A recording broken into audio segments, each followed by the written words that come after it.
Yeah. Okay. Hello, Manuscripters.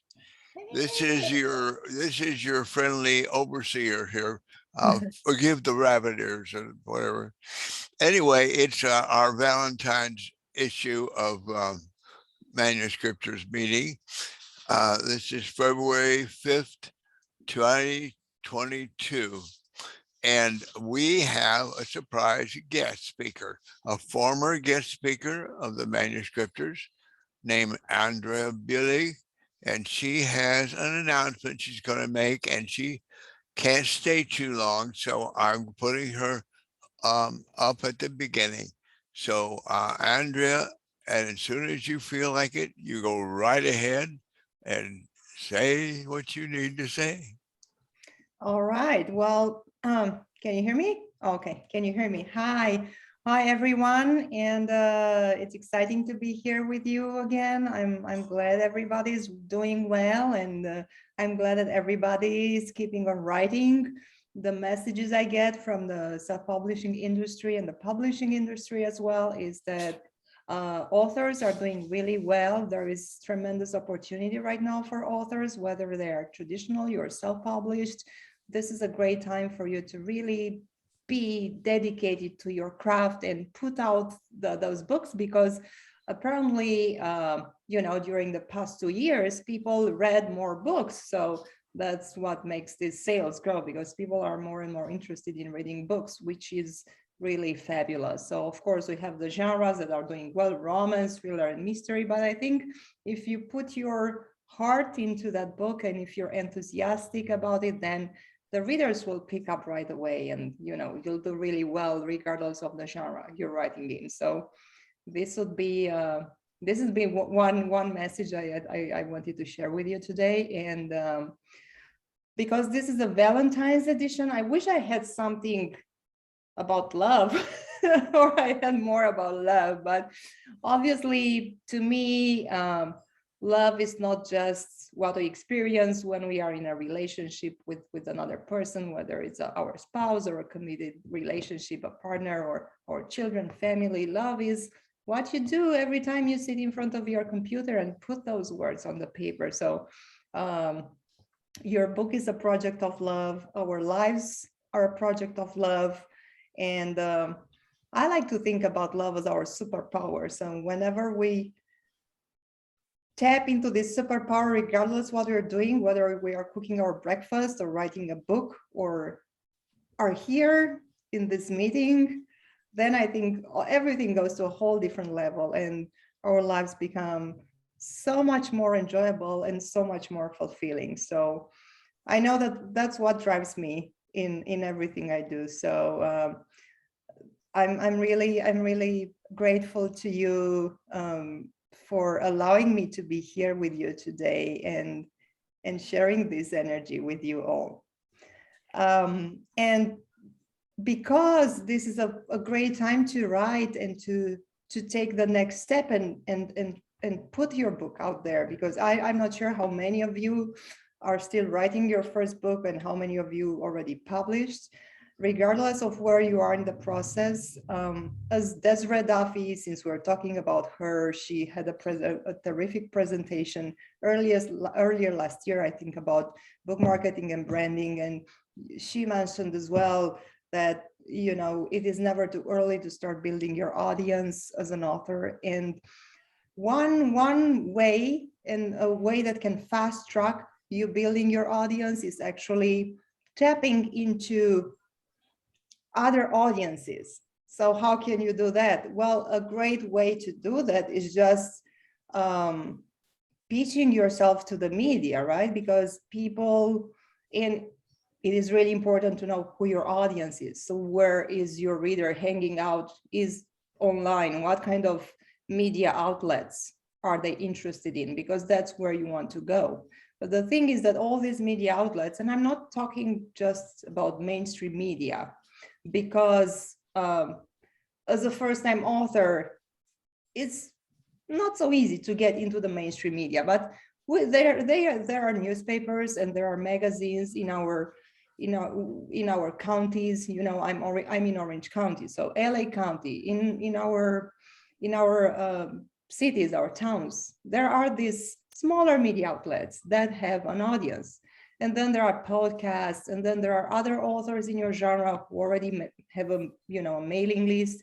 So these are opportunities for you to tap into other people's audiences by providing value, by giving them the information about your book while you entertain them, or you give them a piece of advice. So, for example, if you're a nonfiction author and you write self-help, you can find topics that are related to your book, and you can look for podcasts or columns in magazine that are related to your book topic. So let's say, I don't know, I think about love, but let's talk about cooking. So let's say you have a book about cooking, right? So you can find numerous podcasts on cooking. Every magazine, lifestyle magazine, they have a cooking column.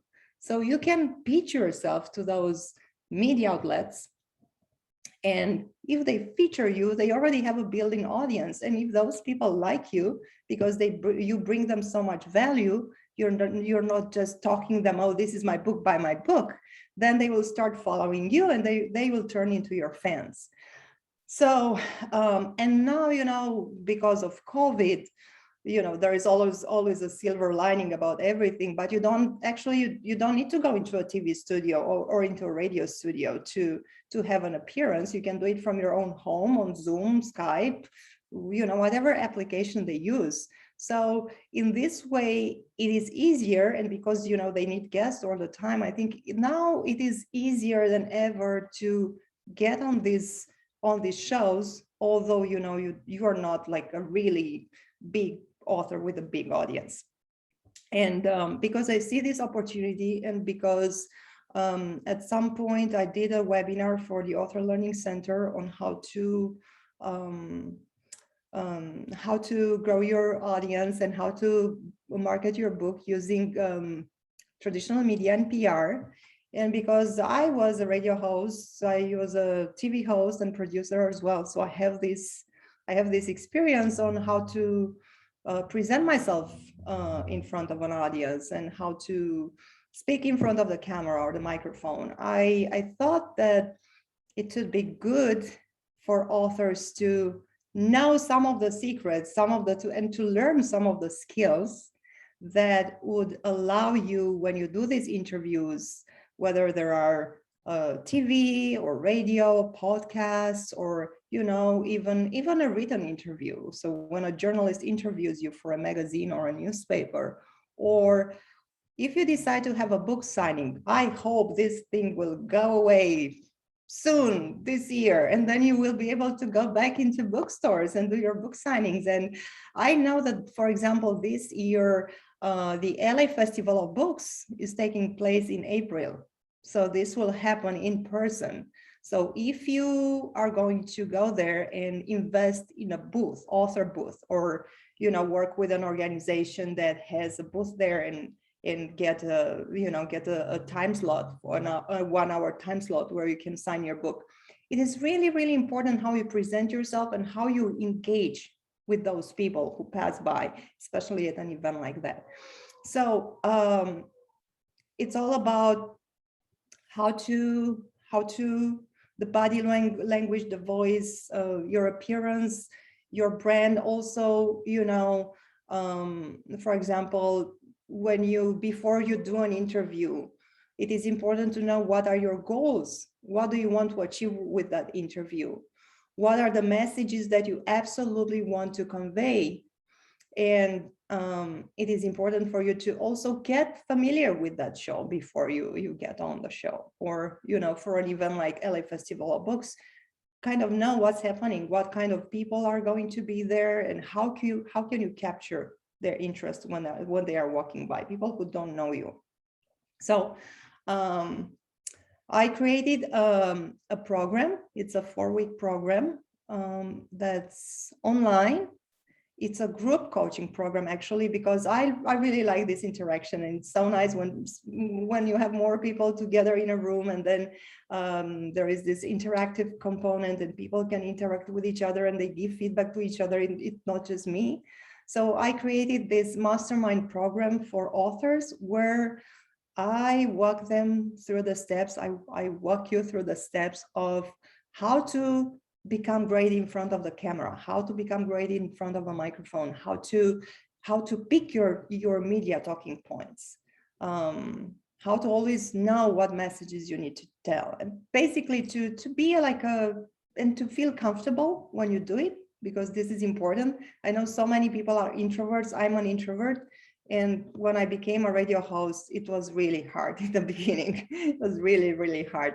But this can be overcome. And, you know, it's important to find the pleasure in everything you do. And these media appearances and the public appearances can be something that's really fun and really rewarding when you look at it as an opportunity for you to connect with other people as well.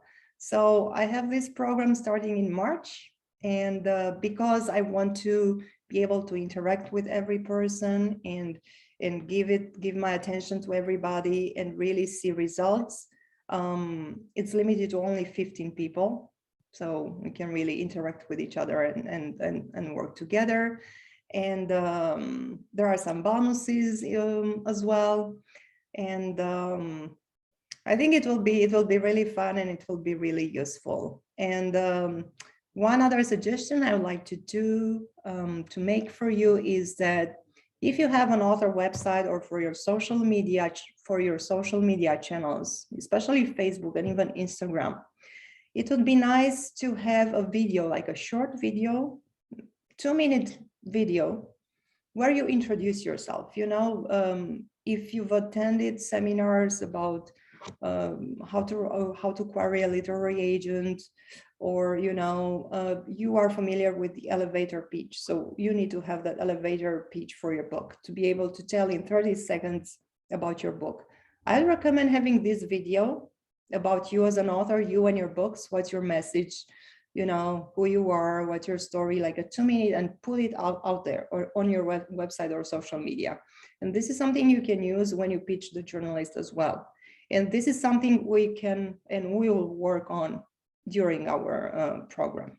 So all the details are on my website, Self-Publishing Mastery. I don't know, Van, can I share the screen, or I can't hear you. I think you're muted. You're muted. Jerry's muted too. No. Okay, I'm not. Okay, now I can hear you, Jerry. Okay. There. Yeah. Okay, I'm unmuted. Yes, the best thing would be for you to send me in my email, send me information, and we'll send it out in an email.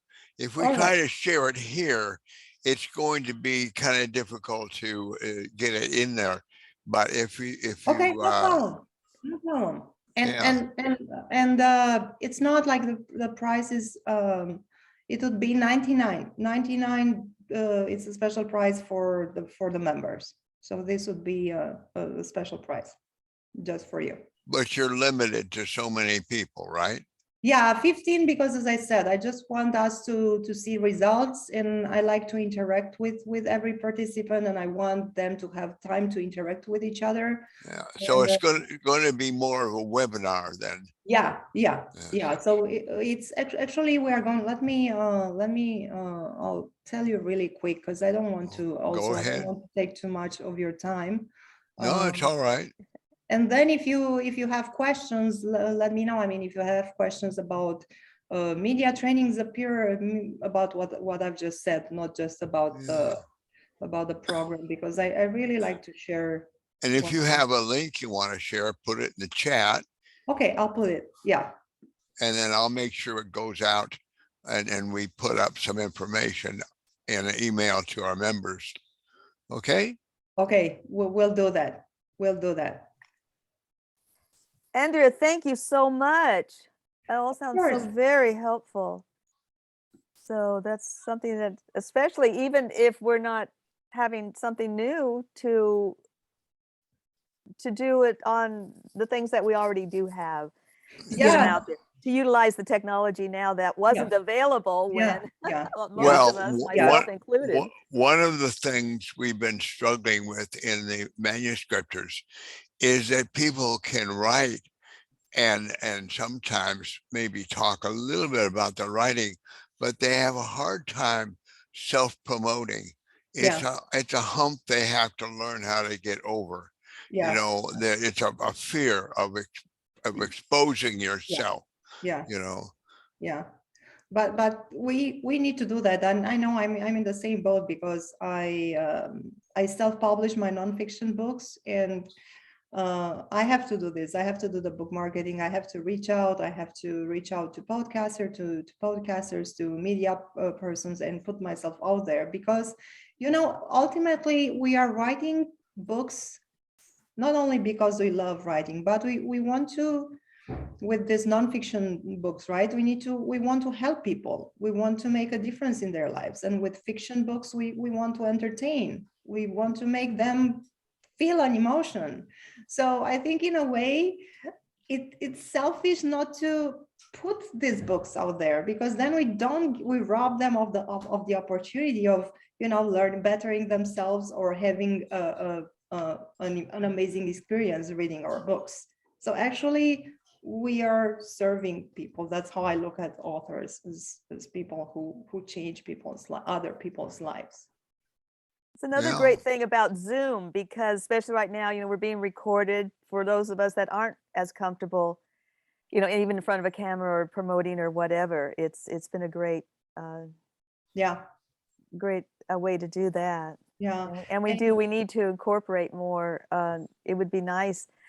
I've thought too, we should have like mini book fairs within Manuscripters, and that's what they did. They actually recorded us when they had the library book fair. And they actually individually recorded us promoting and pitching our book and holding it up. So I do remember that as well. And just as you said, Jerry, that you're so right. I mean, books are evergreen.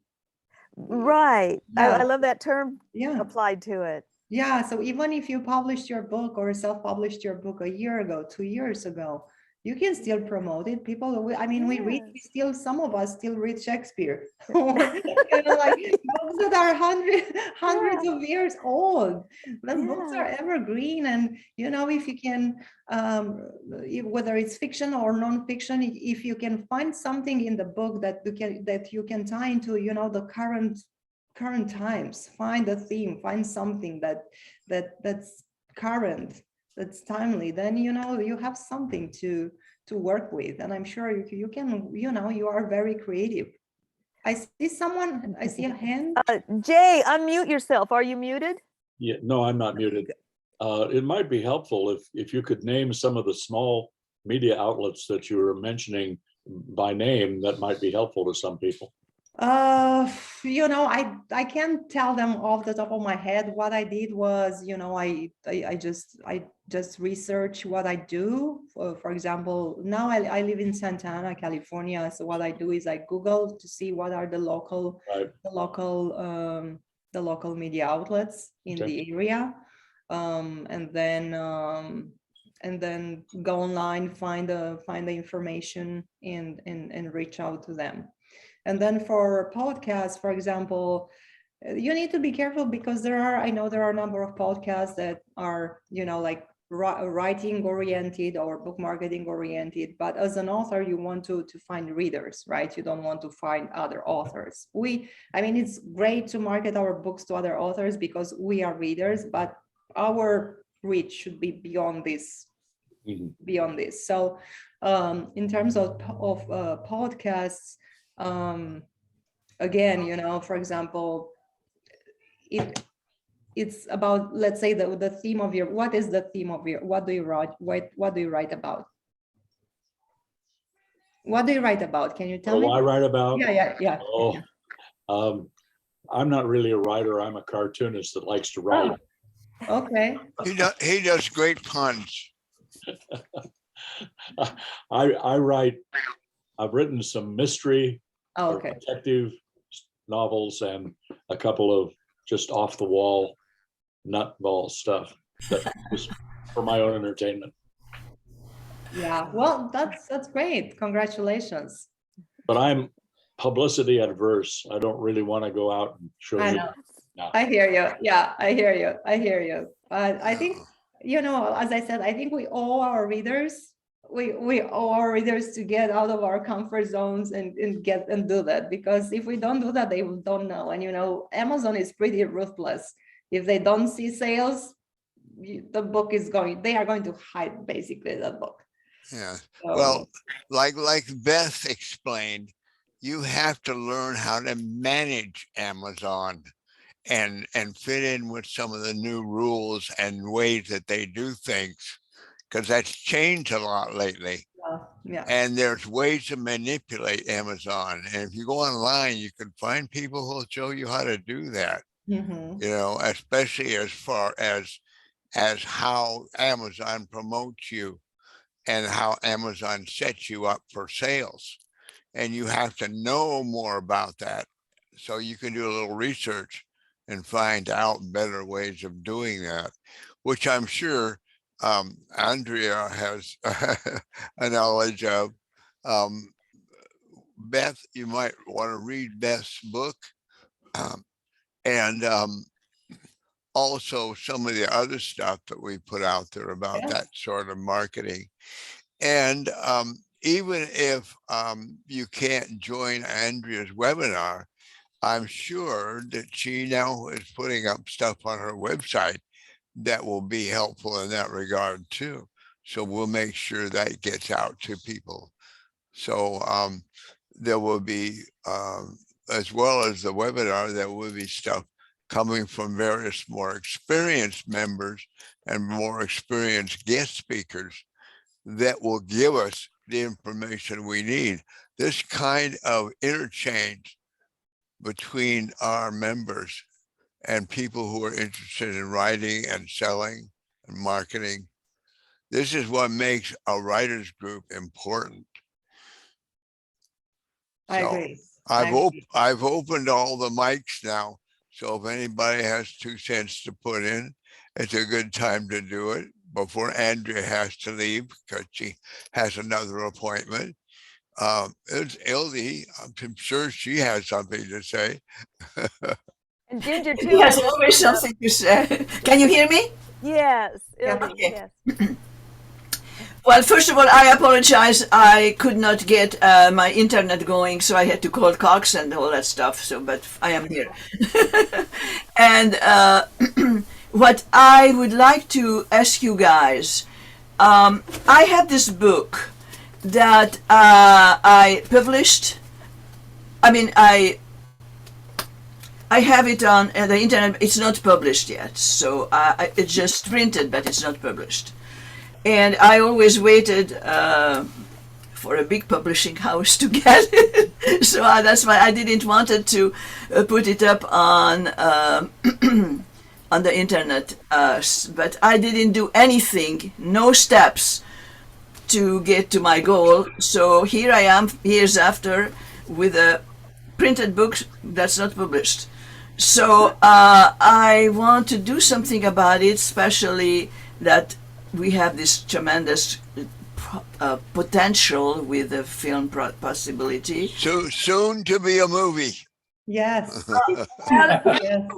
We have a possibility, a very big person, I don't want to say the name, but a huge name, was interested, and so he said, hey guys, get a producer and a script writer, and thank you so much for being the script writer. So now we have the script, we need a producer, but I want to publish the book because I think this is a Netflix story, and I want it on Netflix. And so my thought is, and please help me on that if I am on the right track, my thought is to, because it's a trilogy, just to take the first part, which Jerry did mainly. You concentrated on the first part, in the World War II story, true story, and try to just put it on the Amazon and try to sell the first part.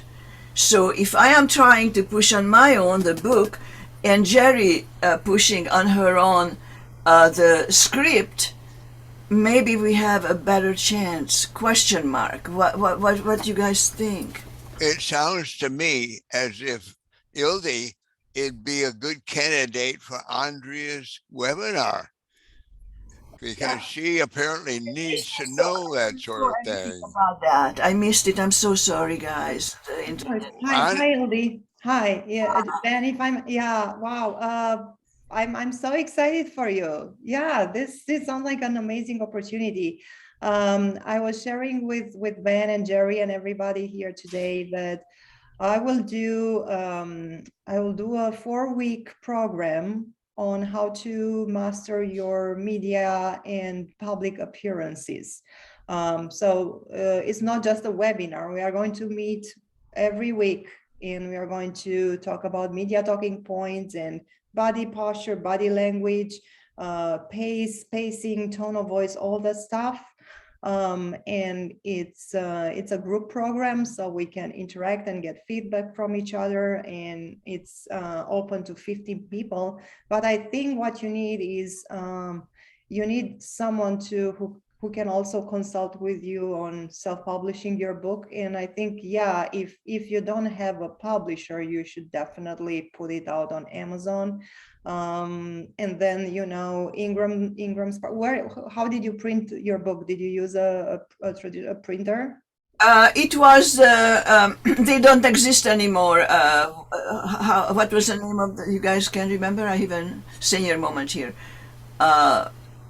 We all published through to the same people. Through the same, okay. So you didn't. Actually, it was Amazon, but it was a part of Amazon. What was the name? Create Space. You use Create Space. Yeah. Okay. If you want, you can. I can give you my contact, and we can jump on a phone call so not to keep everybody, and we can take it from there. I'd like to help you. Okay, so this part probably I am not so interested. I am an actress, and so I have I know how to use my voice and. No. Yeah. I realize. Yeah, that you're interested. Yeah. I am interested in the logistics, what to do. Yeah. Okay. Yeah. Steps. Yeah. But I think, so you should definitely put it on Amazon, and then Ingram Spark, it will help you, with distribution for the paperback on Barnes and Noble. I worked with authors, and then their book got picked up by Costco and by Walmart, and this is something that can happen through Amazon. So you need to. That's huge. Ingram Spark. And then you should also consider, and this is, this is advice for everybody on our call. It's always good to have your books published in multiple formats: ebook, so digital version, then the paperback, and audiobooks are picking up. More and more people are consuming literature by listening to audiobooks, and then you should know that usually they can switch from one format to another depending where they are. So people, when they travel, they tend to use their Kindle reader or any other type of reader, and then home they would like the paperback. But then when they commute, and I think you've noticed, like, the traffic in California right now is back to normal, so people spend a lot of time in their cars still, so they would listen to audiobooks. Audio books.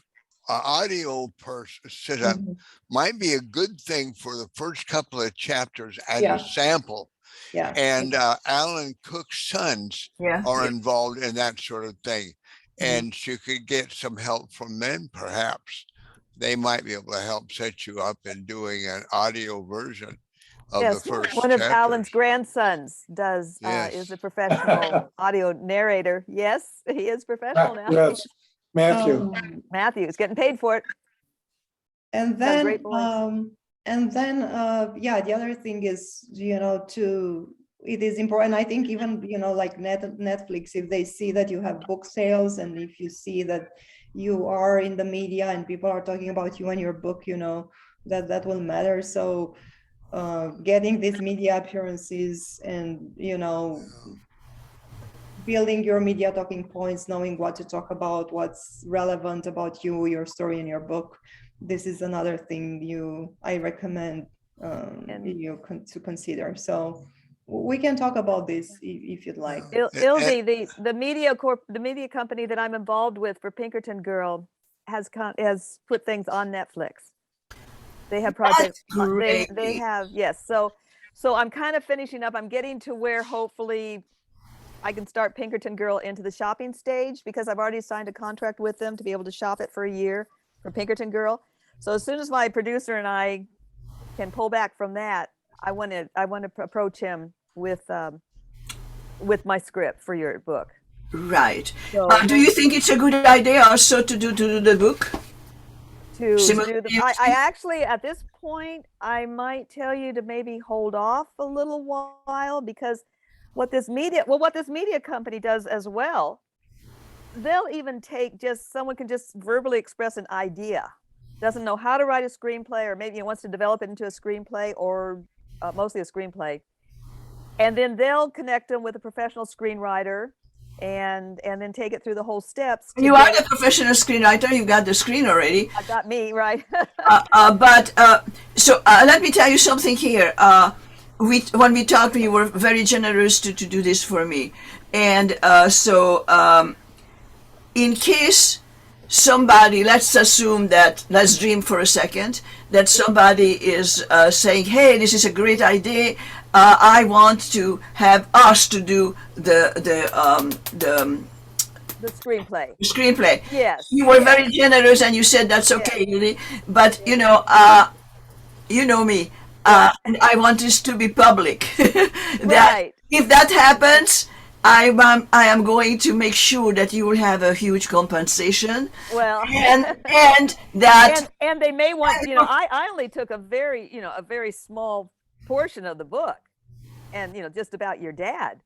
So there's so much more in the book, and if you can say, well, there is a screenplay written if you want to look at that. If they like it, fine. If not, then if they want to do so I just want to publicly say that I am not going to drop and you're going to be part of this, the whole thing. Right. And plus help you with your own stuff. If it goes somewhere, I am still dreaming of Steven Spielberg.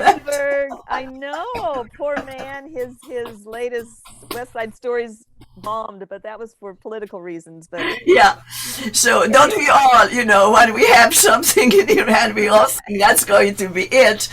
But so it has a big chance with our connection. And then we need to go to Costco and pick up a director. Here we go. Yeah, we just need a director attached. But yeah, this guy that's working with me on Pinkerton Girl, I believe he's also directing a movie that's in the works that's on pause now because of the pandemic. Okay. And basically, you want to do it yours first, the Pinkerton, and then yes, because everything. Now, time-wise, what are we talking about? Because I am 81 years old. I am not young anymore. Hopefully, within the next month, I might be able to. Once I can get the pitch deck together for Pinkerton Girl, then the producer and I can kind of, it'll take off or whatever, and then I want to approach him with your script, with my script of your book. But wouldn't it be a good idea to put it on the Amazon in the meantime? I don't know. Let me talk about that to you privately. Okay. Sorry about that. We'll Ginger, you have your hand. You're waved. Did you want to say something, or are you just waving at us? No. Anyway. I think Joy wants to.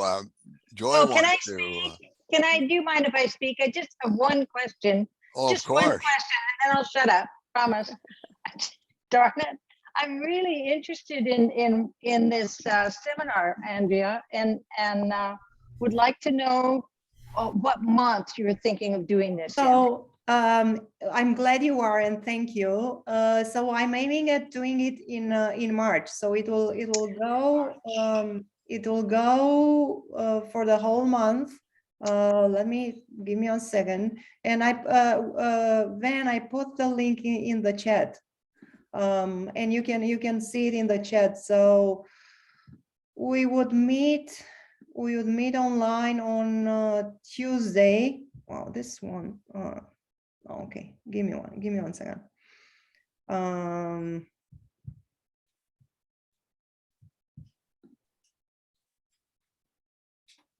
Okay, got it. Okay, so it should go on from March 1st through March 29th with weekly meetings.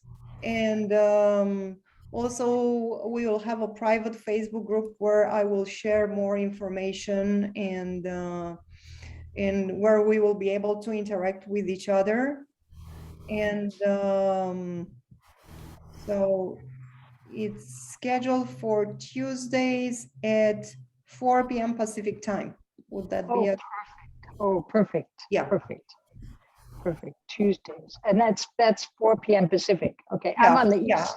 I'm on the East Coast of all places. Oh, you are? Yeah, I am. So it's not too late, 7 p.m. So it's not too late for you, is it? Oh, well, you don't mind if I sleep through it, do you? And anyways, there will be recordings. So just in case you. No. I'm a night person, so okay. It works out well. All right. Yeah. Good. Thank you. Thank you. Also, so much. Andreea, she's on the East Coast now. No, I'm here. Ginger. Oh, Ginger.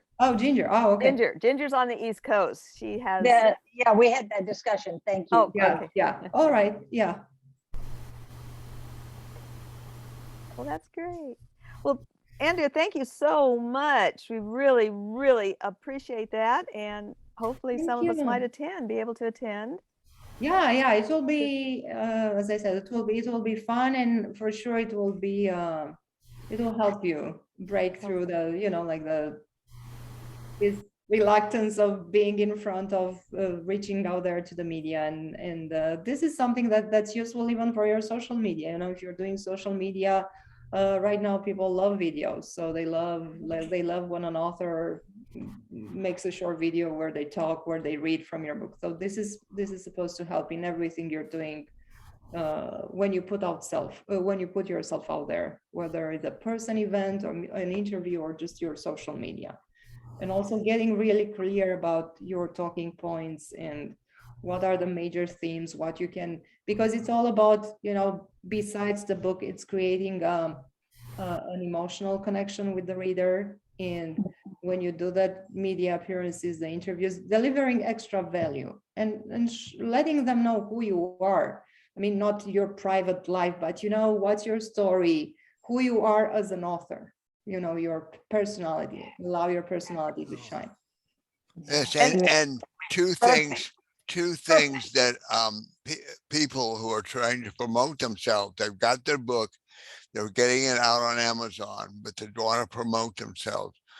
Well, one of the things a lot of people fall back on is not getting a professional photographer to make a photograph of you for the back of your book to go along with your ISBN number, because those are things that help you promote. If you have a hardback book with a slipcover, they put that on the inner leaf of the slipcover.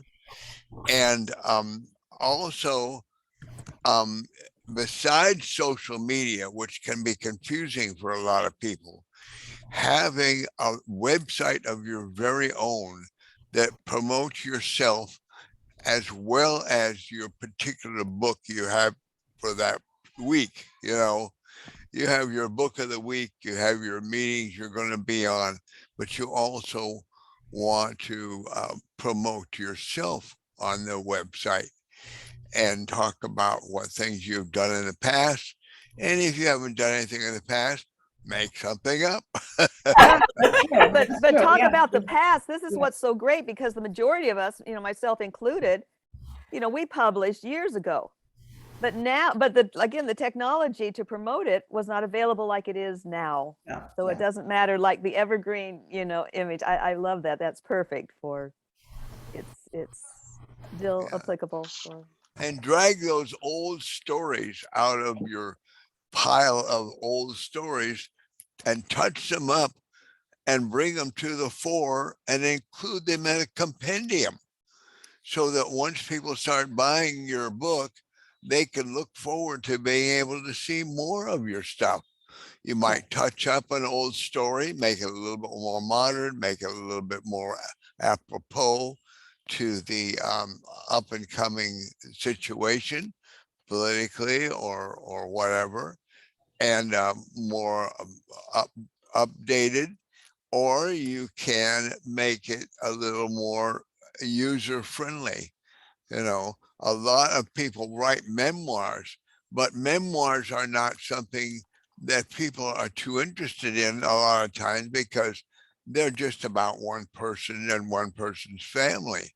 But a memoir can be turned into a more general story, one that may not be all true to your own personal history, but will apply towards the memories and background of everybody who reads it, which is what Ildi has doing with her book, which really applies to a lot of people, like in the Holocaust, etc. There are things in it. Jerry's book, for example, has to do with history. It has to do with history and politics and the history of the United States. It has to do with a lot of things that people are interested in. So it's more than just a book about one girl. It's a book about history. So look on all of your material, relook at some of your older material, and see how you can repurpose it. And that way you'll have more things to bring up once you start getting buyers and readers. Then you'll have more stuff to put out there, because research has shown that just one book does not make you rich. You need to have a series of books, and you need also to promote them as a series. Books that maybe you have 3 or 4 or 5 books that have a common theme or a common character, a common idea, so that they work together. That gives you a better presence in the publishing world. And Amazon likes that sort of thing. One book they may not be interested in. A group of books they might be, and easier for them to promote, and easier for you, Andrea, and you, Eldy, to get movies made about. Yeah. I have to go. Thank you so much for having me, and I guess I'll see you again next month, right? Yes, please join us. We have missed you. It's so great to see you, and thank you so much. Great, thank you, and good luck, everybody. And Ginger, I put the information in the Thank you. I got it. Thank you very much. Thank you so much. Have a wonderful day, everybody, and stay safe, stay healthy. Thank you. You too. Bye-bye. Bye. Yes. Oh, it was quite a treat. That's so sweet to see her again. So, Joy, Joy wanted to do a reading today? Yeah, I will. I feel very humbled in the presence of all you great writers. and Andrea really was very on point, and Van also, thank you for all that wonderful information. But I fall in that very shy about my stuff, and this group has really offered me an opportunity to break through some of that shyness and present my work. And it takes a lot for me to do it, but it gives me the opportunity and to try to break through. So anyway, this is kind of a autobiographical story. I call it Now I Lay Me Down. As I cuddled into the warmth of my husband's arms under the fluffy quilt on a mattress that cost more than my first new car, I felt so grateful for the comfort and thought of the many other beds I had occupied. A big, dark brown iron crib was the first bed I remember. Our little 2-bedroom, 15 by 30-foot house wasn't big enough for 2 twin beds in our bedroom. So being the oldest by 14 months, my sister got the twin. We used to make up and tell each other stories just before we fell asleep, much to my mother's consternation, who thought we should just lay our heads down and quietly drift off. When I was about 4, the big iron crib was moved downstairs into the breakfast room to make it easier for my mom to apply the 24/7 cold compresses to my legs, which were covered with phlebitic globs. I remember sitting on the potty chair in the bed, watching my neighbor break up the ground to plant his garden. And again, much later, watching him harvest his lettuces. When he finally got well, the big iron crib and I went back upstairs. Dad decided to open a sheet metal and roofing business when I was 9, and we moved out of our cute little sun-filled house into a 3-bedroom flat behind the store office and over the basement workshop of his fledgling business. It was dark and dreary and was supposed to be temporary until the business became successful. Should I keep going? The yellow thing? Oh. Van, can you mute? Yeah. I think you'll like it. Is it fiction or non-fiction? Fiction. Van, or okay, now Joy, unmute yourself. Joy, unmute yourself. Can you do that? Is There. that okay? Yeah. Yes. Okay.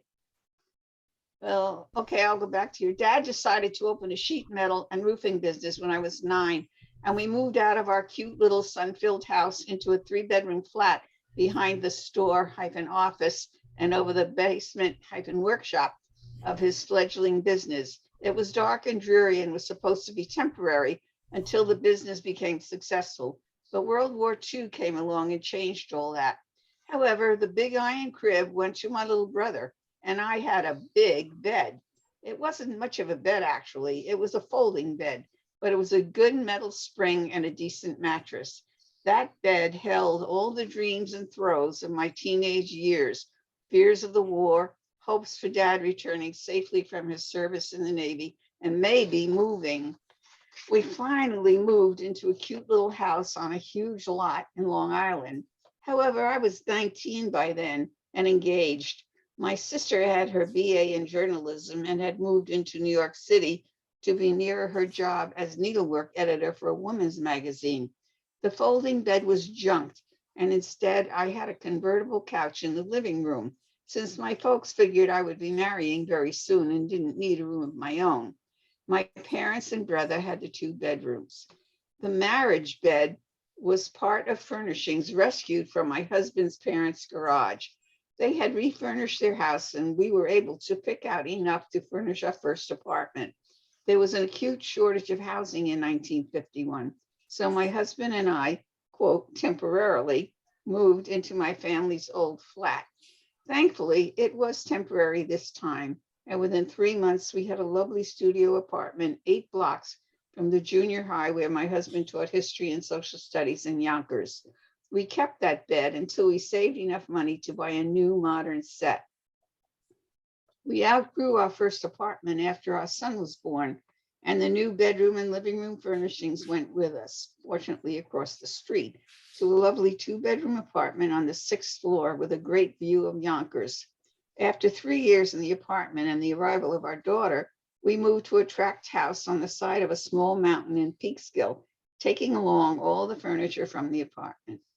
Unfortunately, my husband became mentally ill, and I had to leave the house, bed and all, behind in March 1958, as my kids and I went from bed to bed in friends and family's homes for about a month.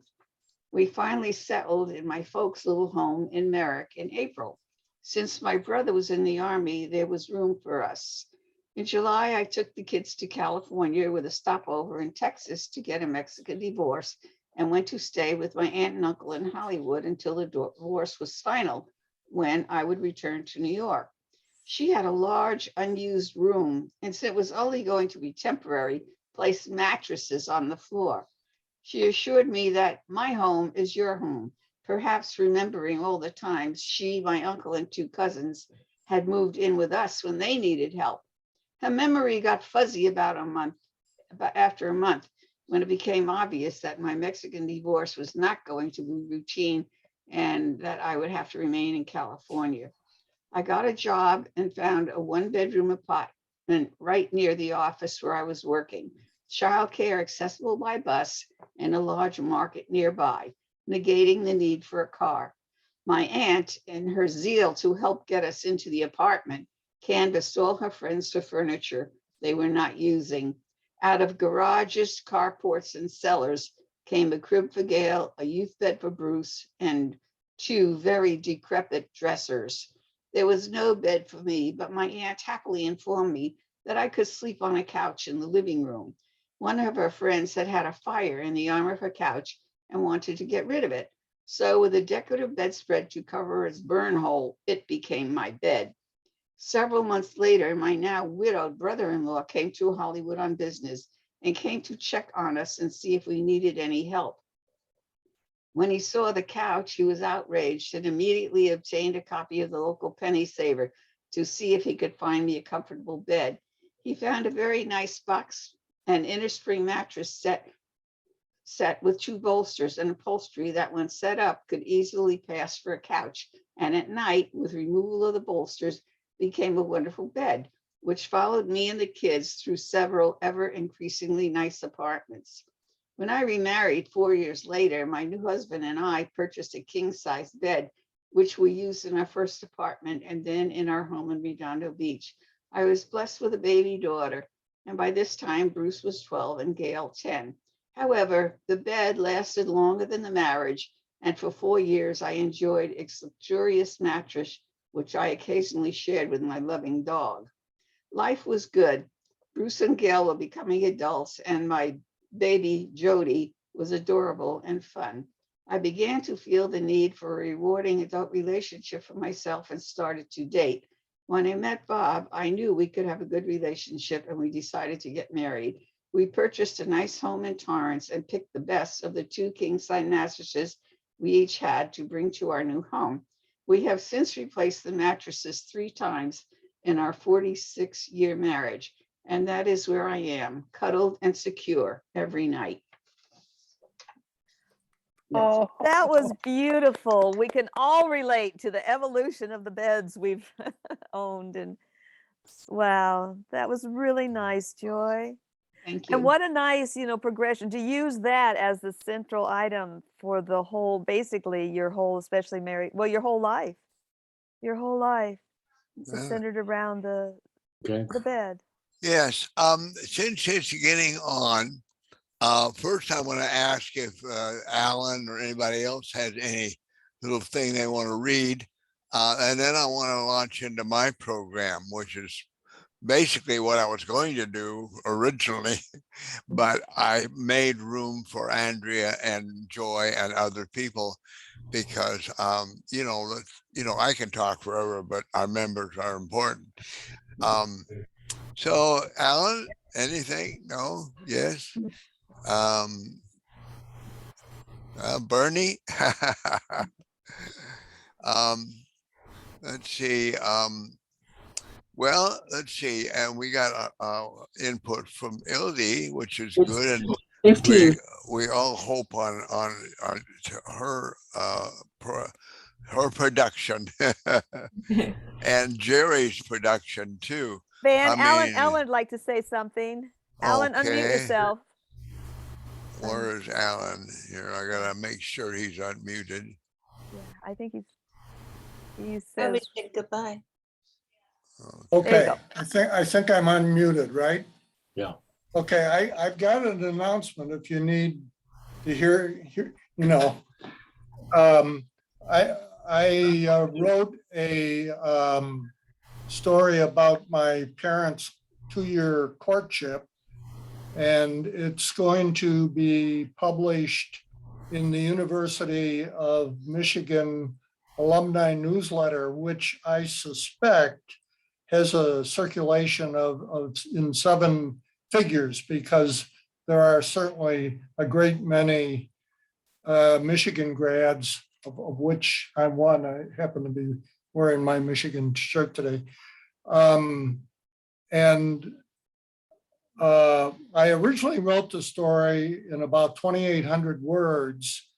And so when the editor contacted me, she said, I need it under 500 words. Can you do that? And so what I did was I put a copy of the original story in front of me, and I sat down with a clean computer page and I wrote it from scratch. And I was actually, with the help of my original story, I was actually able to do that in about 2 hours. So it's under 500 words. I can read it to you if you need a reading, because I've got it right here. I say yes. And Van, we may want to make your presentation like a whole meeting again coming up further, if it's more of the history. Yes. Yeah. Alan, go ahead. Okay. It looks like Van is Van muted. looks frozen. Yeah. Okay. If you like, I'll read the story. I'll read the short one, the one that's going to be published. Put the correct glasses on here. All right, I think I'm organized. Okay. Can everybody hear me okay? Okay. In the fall of 1933, Gerhard was a 26-year-old graduate student in chemistry who had lost money in a bank closure. He had a minor lab assistantship, but it didn't pay much. Still, man does not live by lab experiments alone. And at a meeting of the graduate outing club, he saw a young woman across a crowded room. She was beautiful, quite tall, and had short brown hair. And although he was too shy to approach her, he believed he would see her again. Laura, who had also lost money in a bank closure, was intent on getting a master's degree after teaching high school history for 2 years. She shared a job in a men's rooming house with her sister Joyce that included making the men's beds and washing dishes. On November 25th, this is 1933, the Graduate Outing Club sponsored a 10-mile hike to a Boy Scout camp on the Huron River.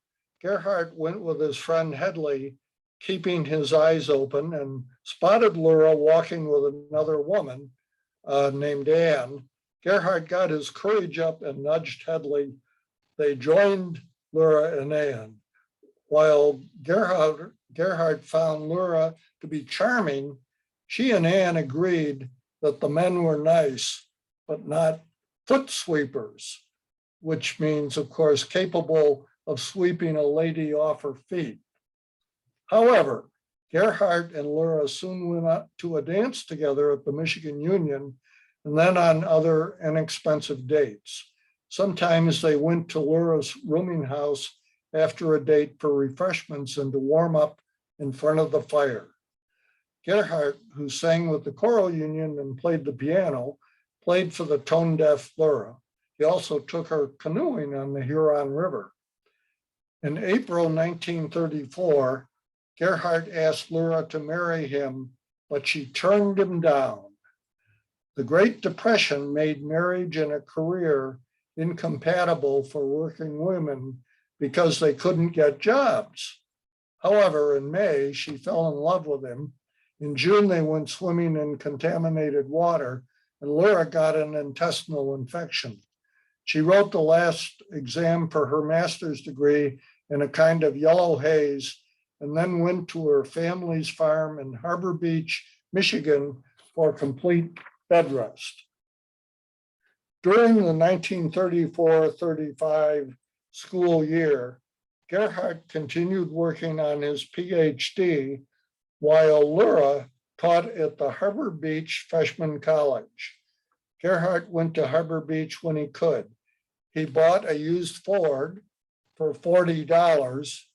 He actually, an aside, he actually bought it from his father, who gave him a $5 discount as a present. Anyway, the car made the 160-mile commute between Ann Arbor and Harbor Beach easier. They agreed to get married in Ann Arbor on June 14th, 1935. But on June 13th, Gerhardt was diagnosed with measles and put into quarantine at the health service. Laura came down from Harbor Beach and stayed in his rooming house and sat outside his hospital room door during the day. He was released on June 19th, and they were married in the parlor of Gerhardt's rooming house in Ann Arbor. Their marriage lasted for 58 years. That's the short version. What a nice history. What a nice history, account of the history. Good job. Yes. Except for the contaminated water, the Lake Huron and everything sounded very romantic. Well, it's better than the Ganges. Yeah. Yeah, actually wasn't Lake Huron. It was a small lake that really was contaminated. Not sure, I don't remember the name of the lake, but it was not Lake Huron, because the family home in Harbor Beach was actually right on Lake Huron. And in fact, parts of the family still own property there. And they swam in it all the time. And as far as I know, never got sick. That was the time when polio was rampant also, which was contagious through water source, I believe. Also all kinds of ugly diseases. Measles, mumps, chicken pox, whooping cough, diphtheria, the plague. Thanks to vaccinations, no longer are rampant in this day when we're still in a pandemic. Unfortunately, they didn't have vaccinations during the plague in Europe. Because that was even growing really up, bad. I know when I was growing up, some of my friends had polio. Yeah. So but now. That was the importance of vaccination. They got that taken care of. Our former president, Carol Sperling, was in an iron lung, if anybody still remembers what that was, for a considerable length of time. And that was when they didn't have these new modern respirators. And he put you in this big tank that sucked your lungs, so that kept you breathing, Anyway, I am going to launch into my little presentation. So I'm going to mute everybody and yak away. Let's see, mute all, where is that? Oh, there we go. It's like a slideshow again, with my explanations. It's not in any good order yet. I was trying to get it in order, but things here kept me busy and I wasn't able to finish getting it in order, but I think it's got enough of an order I can present it. So I am now going to share the screen, and let's see if I can find which screen I'm going to share here. There we go. Share the screen. Now, I shall push the share screen button, and can everybody see that? Nod if you can. Okay. That is the front of the present day Clark Stadium in Hermosa Beach. It's now considered ready for reservation, whatever they call it, renovation. However, they're not going to change much on the inside. I mean, the outside of it is going to look the same, but they're still wrestling with some issues like the fireplace and the parking, etc., which is abominable. But this is one of the places. It wasn't the very first place we had a meeting, but it was one of the places that we had the most meetings at for a long, long time. And it was a very popular place to have meetings. As I said, it is now being renovated. This is a Photoshop version of what it may have looked like when we were having meetings. This is the actual inside of the hall. The audience I had Photoshopped in place because the only picture that I had of the hall were when it was empty, except for a few people back here in the corner. But this is one of the places where we actually had Ray Bradbury up on the stage giving his talks back in the early days, as we had him in many places, including, believe it or not, the Palace British Library at one time. So we held his meetings and he came every year. So we had a bigger and bigger audience. So we needed bigger and bigger spaces to have the meetings. Once it outgrew the Palace British Library and the little place we had in Torrance, we had to go on to the Manuscripters at the Clark, and then later on the Torrance Cultural Center, which gave us a very nice big auditorium to use for a lot of their meetings. Now I digress. And this is where it all began for us, believe it or not. What a lot of people don't realize, and let me make this so it magnifies, that our little club really just started long, long time ago with a writers guild, which was all over the United States. From that writers guild sprang the very first Los Angeles Manuscripters. And then there was also as far as I was able to find out, there was a whole Manuscripters group that was all over the country at one time. So the Los Angeles Manuscripters were their daughter club, and we became the LA Manuscripters daughter club. Now, I'm going to jump around a bit. Back then, a lot of writers who were mostly into science fiction at that time, because it was during the pulp era, back when the science fiction and mystery and adventure pulps were very popular. A lot of writers who started out back then were into what they called the lurid, stories, the stuff that appeared in places like Playboy, Argosy magazine, etc.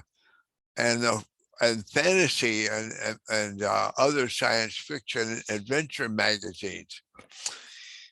They would meet, first of all, they met at a place in New York and Chicago for a convention. Well, it was actually a mini convention. And a lot of them moved out to the West Coast.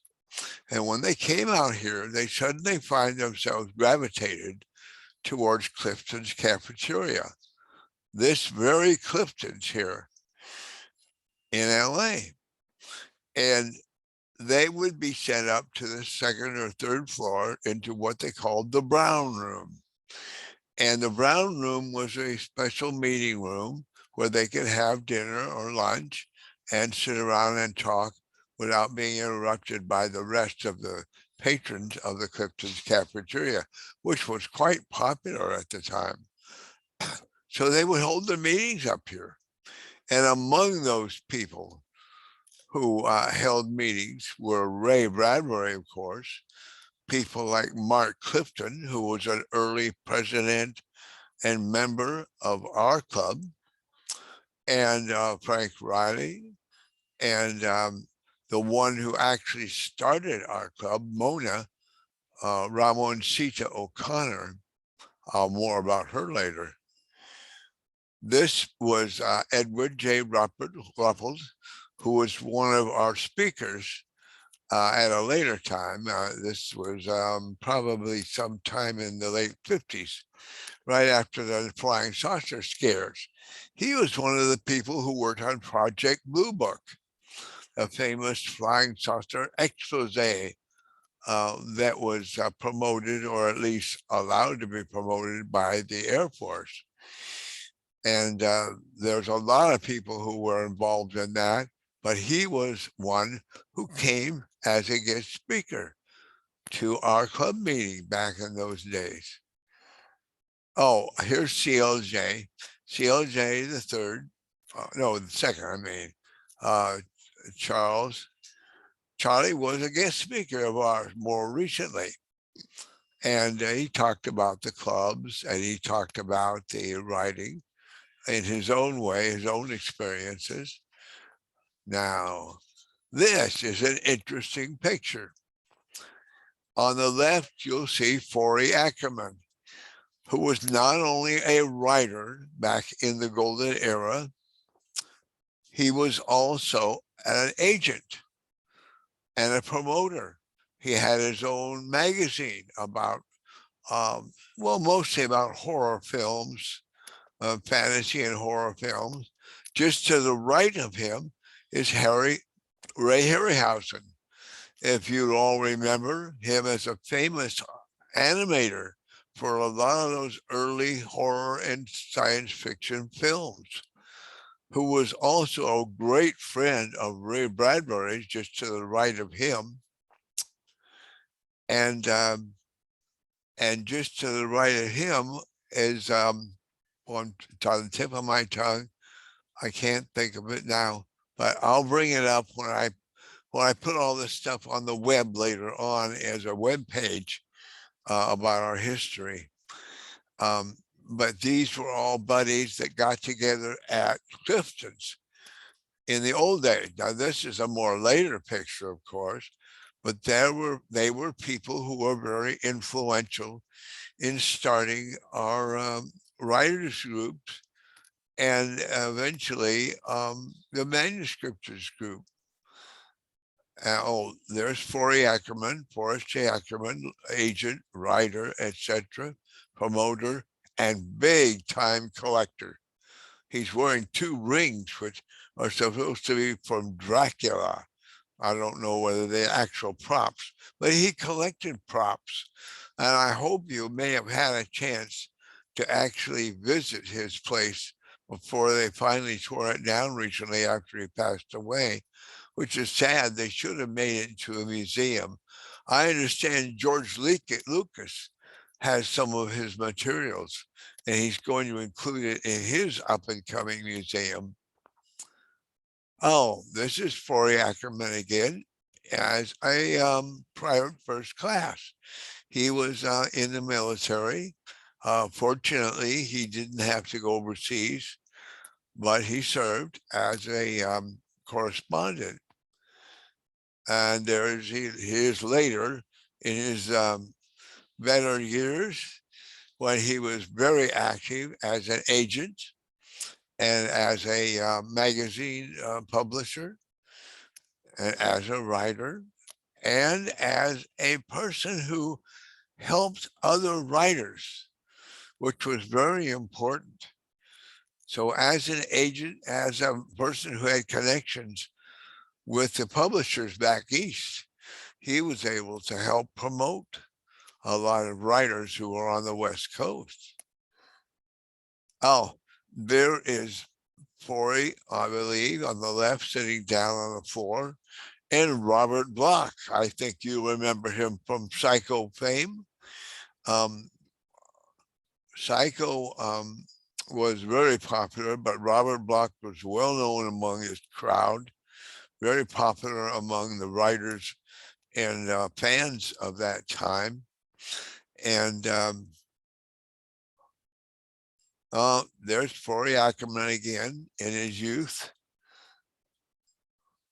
Oh, this is Mr. Riley, or as he's known, Rylick. He wrote with Mark Clifton.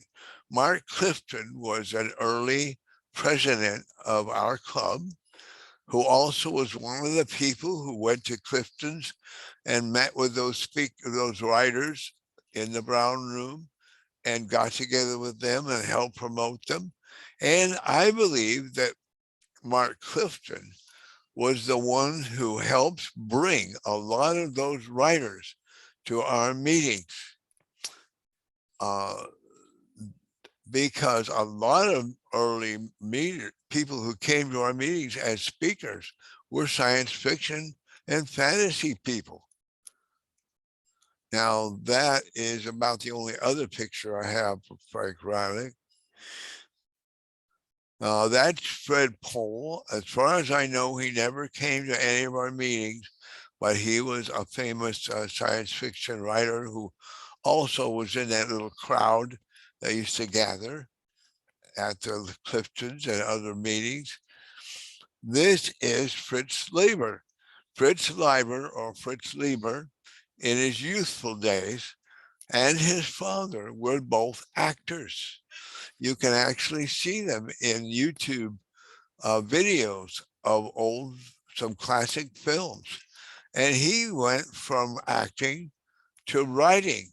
And he is well known for a lot of his work, such as Night's Black Agents and the Fafhrd and Gray Mauser series. Very popular writer. I met him once. Very nice gentleman. Oh, that is Gene Roddenberry, who you've heard about. As far as I know, he never came to any of our meetings. That's sad. I wish he would have been. But as far as I know, he didn't. But he was also one of that little crowd that used to go to those combined meetings. This is George Clayton Johnson, who did come to our meeting. Now that's him in his youth before he grew this long beard. And that's him with Robert Redford when they both worked on a Twilight Zone episode. George Clayton Johnson wrote a lot of material for Twilight Zone. As you remember, Twilight Zone and Rod Serling. There's George Clayton Johnson in his later years, looking a little bit like Alan Watts. And he was very popular even in older age with fandom, with science fiction. He was the one who wrote, oh heck, I'm trying to think of the name. That movie about young people. I'll on the tip of my tongue. I'll include that later. Here he is at a convention. You'll notice the badge that he's wearing. He wore that everywhere. I designed that badge for him on his direction, and he wore it everywhere. Here he is at one of the meetings of the paperback show, which a lot of people went to back in those days. It has now moved. It used to be in the North Valley. Now it is in, I think, Glendale now. And they're still holding her meetings every year. Let's see. Oh, there's another picture of George. He was in a video giving a talk about the early days. Oh, this is Henry Kuttner's wife, C.L. Moore. I actually met her, and she was a very nice person. She and Henry Kuttner. Henry Kuttner was a writer who was one of the most popular writers of the golden era. the late 30s, the 40s, and the 50s. His stuff was published by John Campbell. He had so many pseudonyms under which he published. He and his wife, C.L. Moore, who also had her own series of books under her own name, but they would write together under the name of Lewis Paget. And they worked so closely together that other writers said they couldn't tell where one left off and the other one began. They didn't even know themselves. They were like a team that was closely integrated. There is a colorized picture of Henry Kuttner. Henry Kuttner, who was known as under various pseudonyms, one of which was Lewis Paget, liked to think of himself as a second Lewis Carroll, Charles Lutwidge Dodson. That was where he picked some of his names from, one of which was Liddell. There's another picture of Henry. There's another picture. There's Henry working with C.L. Moore, with his wife. When they worked so closely together, one would type, then the other one sit down and finish the story. And you couldn't tell where one stopped and the other one left off. That is an extremely early, very young picture of a young Henry Kuttner, who also was one of the people who would hang around at Clifton's, and it was where he met Mark Clifton, who eventually probably was the one who made him come to one of our meetings and be a speaker along with his wife at one of our meetings. There's Jack Webb, who also came to one of our meetings and spoke about his productions and about writing, because he was a great promoter of writers and a great writer himself. Wrote a lot of mystery and police detective stories, mostly in that vein. Of course, he went on to do Sergeant Friday in a well-known series. And there's Steve Allen and his wife, both of which came to our meetings. And Steve Allen was also one of those early writers and promoters of people. He would have a lot of guests on his radio and later TV show. Him and his wife went together on a series that you would be very interested to watch, called Meeting of Minds. I'm going to put links to that series on the history website when I finally get it worked out. And they were very interesting guest speakers. And she went on after he passed away to try to promote his early videos, and found out that a lot of them had been erased. But she also promoted his music. He wrote so much music. He had a copywriter on constant tab all the time, copywriting. Every time he did anything on his show where he played the piano, he learned to play by ear. There is John Huston with his children going over a film that he was going to produce. Who knows? It might even be Moby Dick. And there's Frank Kelly Frias on the left. He was one of the greatest, along with Frank R. Paul and a few others, of the illustrators for science fiction magazines back in the golden era, up until the 60s and even the 70s, I think, to some extent. And here he is with Ray. And he was at some kind of meeting of the Illustrators of the Future, which is an event they put on every year to promote writers and illustrators. young people's writers. There's Henry Kuttner and his wife writing again. There is a book, one of the most famous books that Henry Kuttner ever put out under the name of Louis Paget. It's about a drunken inventor.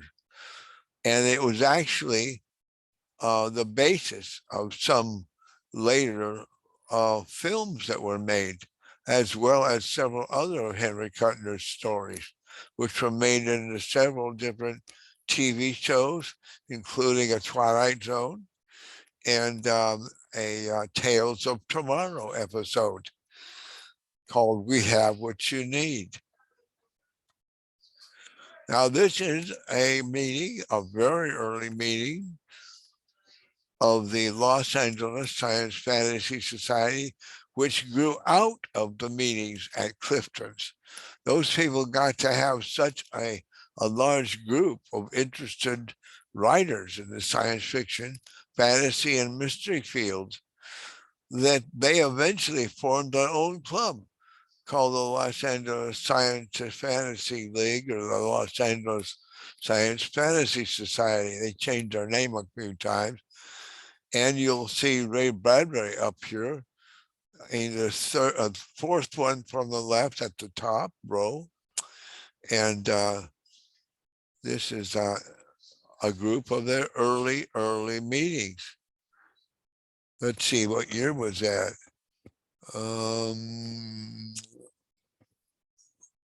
Not sure. Okay, this one, I don't have a date on this one either. There's Ray on the left next to the girl on the far left. And this was an early group meeting in the Brown Room, the famous Brown Room at Clifton's. You can see the group is growing. And among this group, I don't have the list on screen, but I'll eventually put that online. There's a lot of well-known writers in this group, very famous writers of that era, as well as a lot of fans who went on to join the Los Angeles Science Fantasy Society. There's Mark Clifton, the one who was an early president of our club, who went on to take people out of Clifton's and bring them to our club meetings as guest speakers. He was very influential in promoting writers into our club and to our meetings. And we owe him a lot of thanks for being an early promoter for our club. That is Meyer Dolinsky. He was a guest speaker at one of our meetings. He actually wrote for a lot of different episodes of a lot of TV shows back then, mostly detective and mystery TV shows and a few movies. But unfortunately, he never got to be really big because he would be bounced from producer to producer. But he was a very good writer and a very prolific writer. It's just that he didn't hit big, but he was still very important. He was a guest speaker, and I'm sure he was able to encourage a lot of our early members. This is Romancita O'Connor's poem, one of the few poems I have been able to actually resuscitate. It's called Let Quiet Stars Hang Low. And she was, of course, our very first president until she relinquished the role to be a program director, while another person, eventually Mark Clifton, went off to be the president, and she worked in the background. And she was the one who brought the idea of having a local group from the Los Angeles Manuscripters to the South Bay. And she was the one who initiated our South Bay group. She was called Mona O'Connor, but her real full name was Romancita Sayer O'Connor. I don't have any photographs of her. If anybody knows where some might be, please let me know. This is a book she put out called Murder Won't Wait. So she was a writer after all. Unfortunately, I have a copy of this book. I searched around and finally found it and got it. I believe Jerry keeps it for me. I said that she should read it and give me a book report.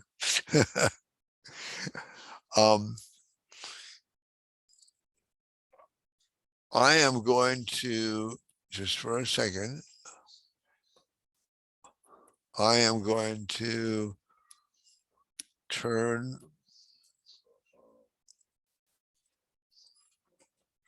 see if I can get this to come up. Where is it? Meeting console. Come on, you. Oh, there, no, sorry. My computer is so slow. No.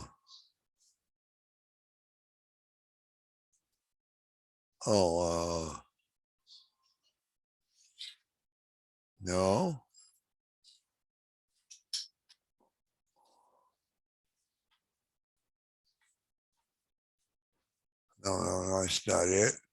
What do I want here? I want to bring back the screen.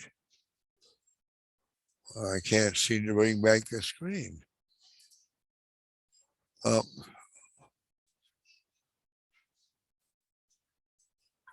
Oh, come on. Sometimes Zoom is a real pain. Unfortunately, on this computer, I think I have to minimize this. No. I don't see my controls anywhere. No.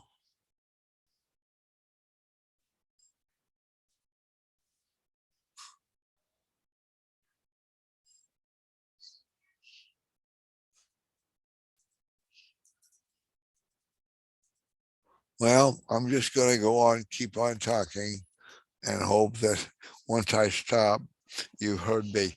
This is an obituary for Romancita. Oh, that's Paula Salo, early member and historian for our group, with Forey Ackerman behind her. And I've taken over her historian role. This is the Women's Press Club clipping where Romancita won an award. She was in Hermosa Beach at that time. This is where she got the idea for the press club to go on and go to the LA Manuscripters and eventually take the LA Manuscripters to our group.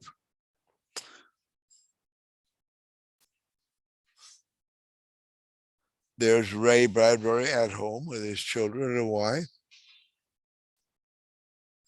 That's him and his wife. That's Ray Bradbury talking with John Huston, about the Moby Dick script. They're working on the script for Moby Dick right there. There's Ray Bradbury when he sold newspapers in LA as a young writer. Yes. There's Ray in his very young days as a wild and crazy guy. He was quite the ladies' man, and he used to hang around the club meetings. This is, I believe, at one of the club meetings. This is Ray in front of a map of Disneyland. And he helped, Walt Disney came to him to help him with some ideas about designing Disneyland. So Ray had a lot to do with the design of Disneyland, especially Tomorrowland. That's Ray and his wife when they were dating before they got married.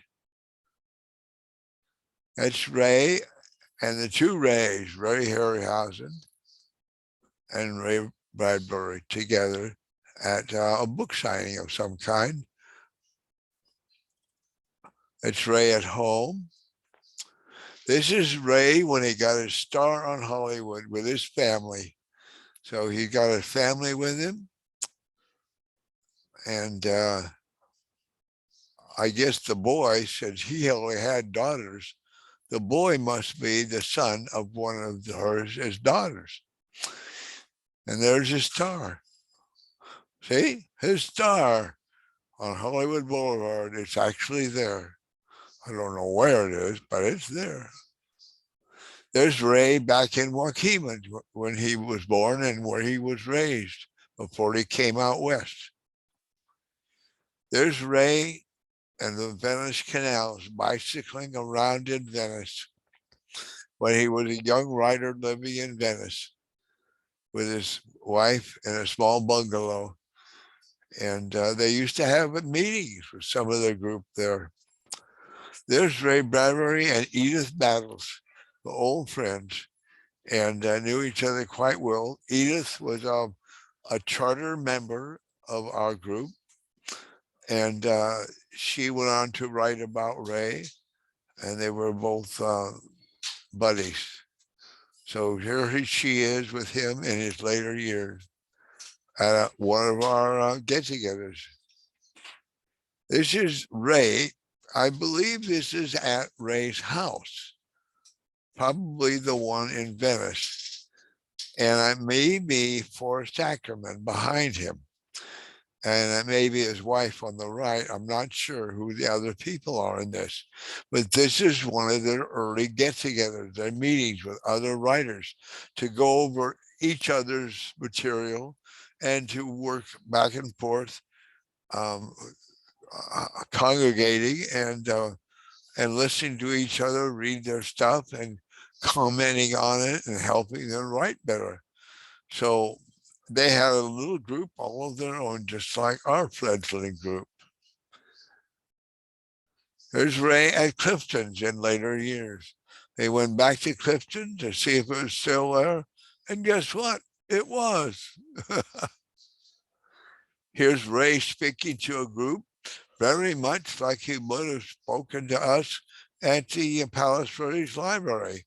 This happens to be at the Palms Library, which is in west side of LA.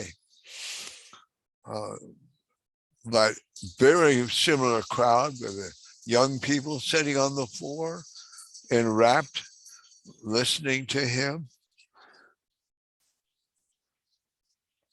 This is a clipping about Frank Riley, Mark Clifton's partner in writing, who you saw a picture of earlier. And a notice of him meeting with us at Clark Stadium.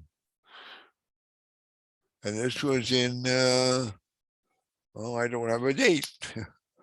I'm sure it's on my list somewhere. Here's Robert Bloch, who also was a speaker at one of our meetings. And hooray for that. And Mark Clifton probably had something to do with getting him to come to that, or maybe Forey did, because they were all kind of bosom buddies. There's another picture of Louis Paget's book. This is a bunch of clippings of different very early newspaper accounts.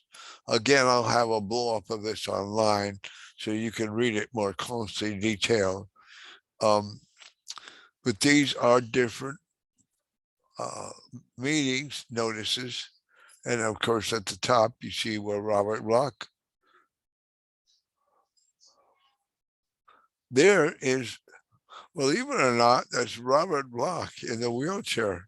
He's just goofing. He wasn't really hurt or anything that bad, but there's Henry Kuttner, Louis Paget, Henry Kuttner of all people, pushing his royal wheelchair around.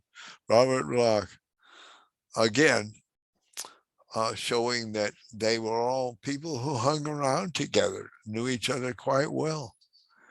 There's Rod Serling in his in his, what do you call it, days, salad days, where he held forth in Twilight Zone and encouraged other writers like Charles Beaumont. There's his Star Hollywood Boulevard. Another shot of Rod Serling in his very busy days. There's Edith Daniels, believe it or not, back in the early days when she was called Roxy. That was a nickname for her, Roxy Battles. And she was quite the writer. She wrote for a lot of journalism, a lot of local newspapers. There's the emblem of the Science Fiction League, which was that early thing that met at Clifton's in LA back in the day. And that was their emblazoned. This is a picture of a bunch of early fans and some writers. There's Ray Bradbury of the upper right with a funny looking can. They were at Coney Island and they were in that area for a convention, a science fiction convention, which was hardly a convention. It was just a bunch of writers and fans that got together. I don't know who all these people are right off by the tip of my tongue, but again, I'll identify them when I put this up online. There's Steve Allen, who I mentioned before, and came and brought his wife and went on to do so much stuff and became famous for his TV show and later on for his Meeting of Minds. And he also played a musician. I'm trying to think of the musician's name. A jazz musician in the early days who was colorblind, who had Black musicians and played jazz. And, you know who I mean. There he is at his piano. Like I said, he was self-taught, didn't learn notes, he learned by ear, just by playing. Now, let's see, this is about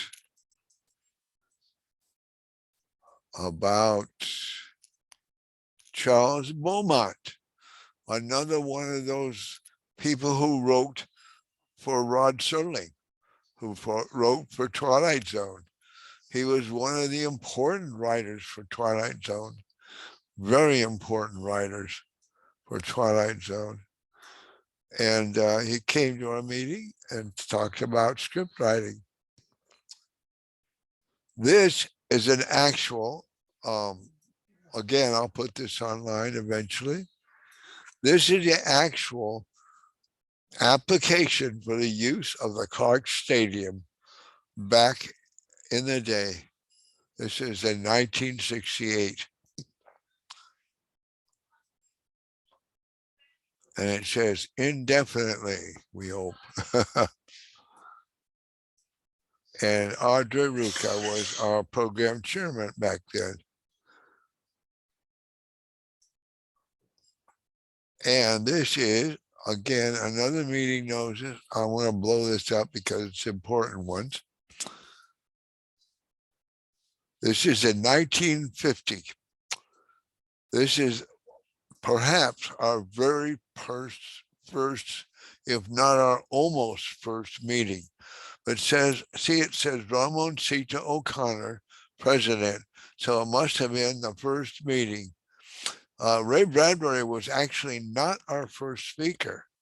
We had a few speakers who came from our membership. And then Odessa Davenport back then, who was, I believe, a journalist. And Kay Snow eventually became our president, and Romancita went on to become the program chairman. And then Frank Cunningham, who was our local writer, there were a lot of local writers in the South Bay area at that time. There's when Kay Snow. This was apparently one of the very first meetings after Romancita went to become the program chairman and let somebody else become president. This, I believe, is a repeat of the same thing.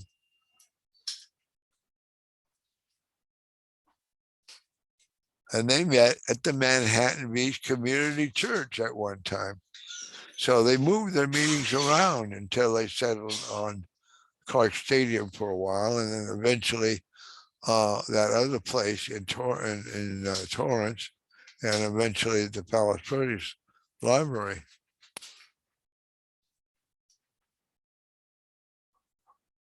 And this is again that bunch of different clippings I told you about from the Torrance Press.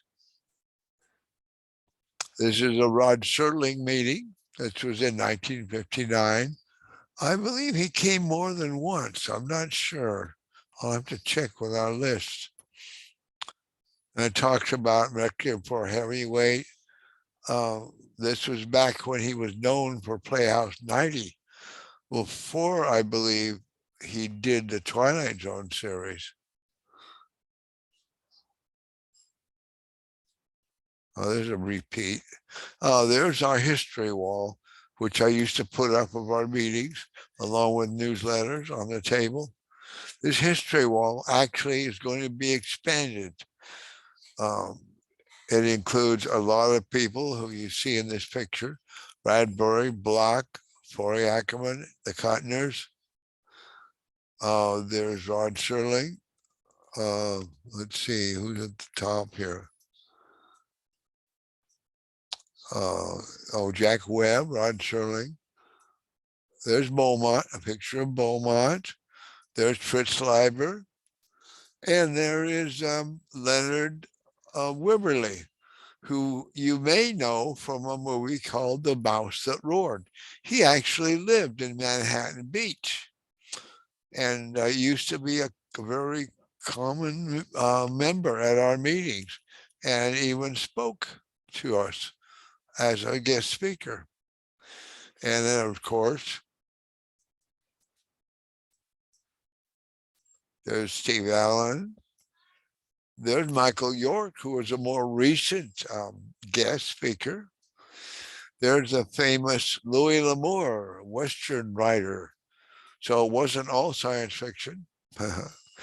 There's actually Rosemary Decamp.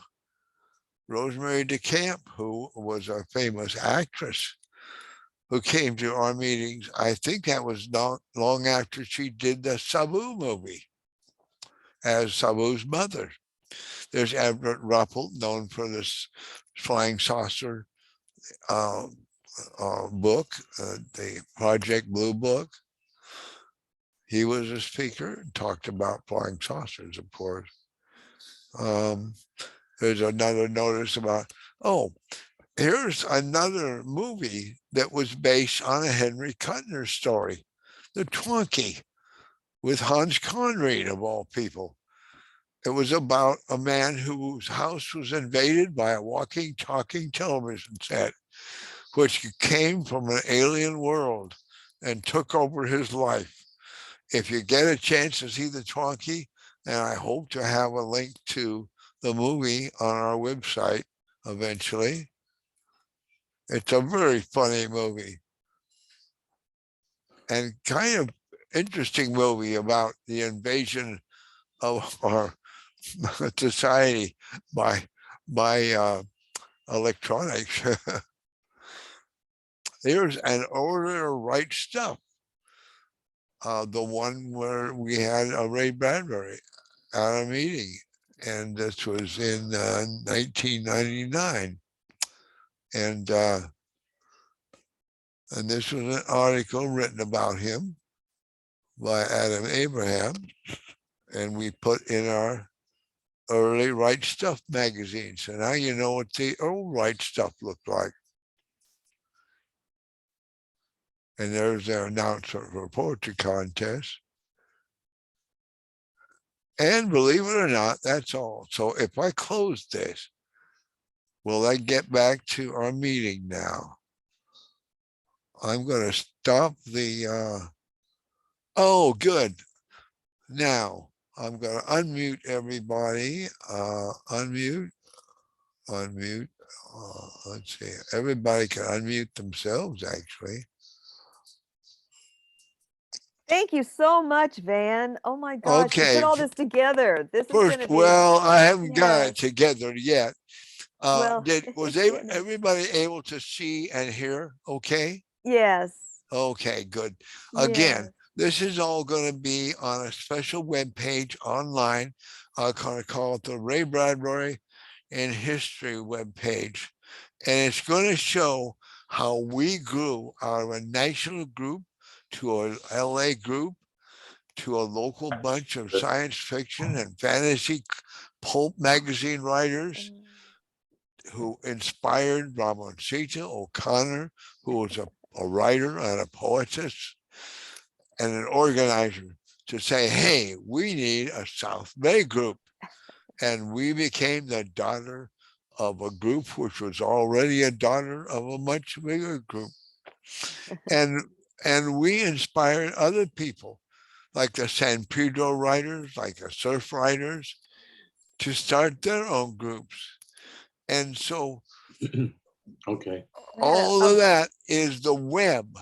It's the web of which all of our writers groups grew, including those ones on the west side and in the valley. Wow. You know, we inspired so many people, and yet a lot of people don't know about us. I Spread the know. Sounds like word. we had a really rich history, and we need to keep it going forward. Yes. And unfortunately, I need to run right now. Thank you, Van, so much. Thank you, everyone who attended, and hope to see you all next month. Stay safe, stay healthy. You too. Thank night. you. Thank you very much. That was very good. Thank you. It's wonderful that you're keeping up our history and thank you so much. All right. Ellen? All right. Oh, I know what it was. I want to save the chat here. Save the chat. So I'm saving the chat. But I'll put the link to Andrea's thing online and in an email. So you'll all have an opportunity to at least know about it, even if you can't attend it. Yes. And this networking between us all is so important too. Thank you, Ginger. Thank you, Joy. Thank you, Alan. Thank you, everybody. And Happy New Year. Happy, happy, oh, I know what I want to do. I want to show you one other thing. Where is that? Happy, oh, here we go. I'm going to share this with you. Happy.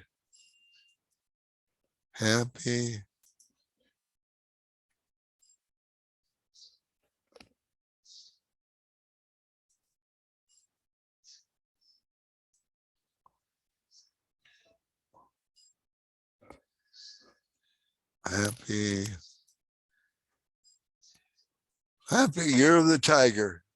Gotta go, Van. Anyway. We gotta go. We'll see Okay. you. See you next time. Yes. Oh, okay. Anyway.